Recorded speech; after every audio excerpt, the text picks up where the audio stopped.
Ես մի երկու անգամ վիդեո եմ արել, թե ոնց են բանկերը խաբում մեր քաղաքացիներին, այսօր մի բան եմ հիշել։ Մի երկու տարի առաջ ինձ զանգում են բանկից եւ ասում են, որ 9%-ով վարկի հնարավորություն կա, որտեղ մի քանի տոկոսը ինչ որ կերպ ֆինանսավորվում է։ Ինձ հետաքրքրում է միայն փաստացին։ Ինձ չի հետաքրքրում այն ձեր գյուլնաստատի հեքիաթները։ Դուք ինձ ասեք փաստացին ինչքան է։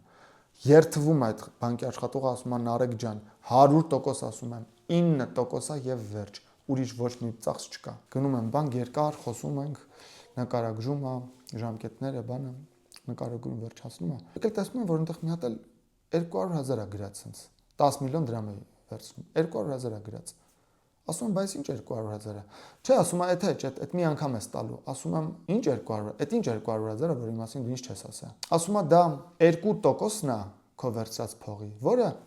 միանվագ բանկը սկզբից վերցնում է։ Ասում եմ, մի րոպե։ Ինչի փողն է։ Դու ինձ տալիս ես 10 միլիոն, ճիշտ եմ հասկանում։ Եվ միանգամից 200,000-ը վերցնում ես։ Դա կազմում է քո տված փողի 2%-ը, որ դու միանգամից ես վեր, հələ դու ինձ թույլ չես տալի, որ դա թեկուզ մի ամիս ես դնեմ գործի մեջ։ Գոնե ինչ որ մի շահույթ ստանամ այդ փողից։ Ասում է, գիտես ինչ, դա մեր բանկի աշխատելու ձևն է։ Մենք սկզբից վերցնում ենք 2%, բայց հետո փողը քեզ տալիս ենք 9%-ով։ Այդ պահին ես ուզում եմ այդ մարդուն մի քանի հատ հայոյամ լկտիության համար, բայց ինձ զսպում եմ, ասում եմ, լավ։ Դուրս են գալի, ասում եմ, ես քեզ պատրաստ եմ 10 միլիոն դրամ տալ 0%-ով։ Ուզում ես։ Չի հասկանում հարցիս իմաստը։ Կրկնում եմ, ասում եմ, լսի, դու ինձ 9%-ով փող ես չէ տալի։ Ես քեզ 9%-ով չեմ տալի, ես քեզ 0%-ով եմ տալի։ Ասում եմ, լավ, ուզում եմ, ենթադրենք ուզում եմ։ Ինչի՞ ես այդ առաջարկանում։ Ասում եմ, ես քեզ պատրաստ եմ տալ 10 միլիոն դրամ 0%-ով, բայց մի պայման կա։ Ամենասկզբից մի հատ 5 միլիոն դրամի վճար ես դու անում։ Ամենասկզբից։ Եվ հետո ես քեզ փողը տալիս եմ, այդ 10 միլիոնը տալիս եմ 0%-ով։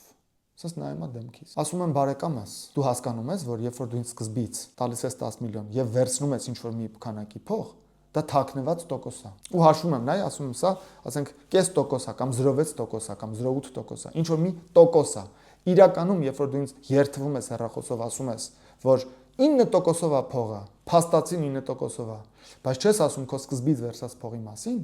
դա տոկոս է։ Դա երբ որ բաշխում ես ամբողջ փողի վրա բոլոր տարիների վրա, դա ստացվում է, ասենք, կես տոկոս։ Իրականում դու փողը ինձ տալիս ես 9.5%-ով։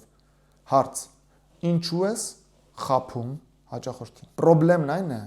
սիրելի բարեկամներ, որ մարդկանց 99%-ը չունենալով ֆինանսական տարրական գրագիտություն չի կարողանում տեսնել այս թաքնված տոկոսները։ Իմ կարծիքով Հայաստանում թաքնված տոկոսները պիտի արգելվեն։ Օրենքը պիտի ստիպի բանկերին եւ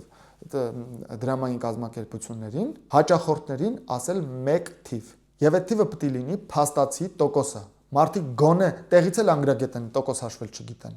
Բայց երբ որ դու մի հատ էլ թաքնված տոկոս ես իրենց գլխին բարթում, արդեն ոչ մի բան չեն հասկանում։ Հասկանում են, որ փողը վերցեցին, ինչ որ մի գործ արեցին, 2 տարի հետո կորցրեցին ամեն ինչ։ Ու տենց էլ անցում է 10 տարի, էլի չգիտեն, այդ ոնց կորցրեցին։ Թաքնված տոկոսներ են։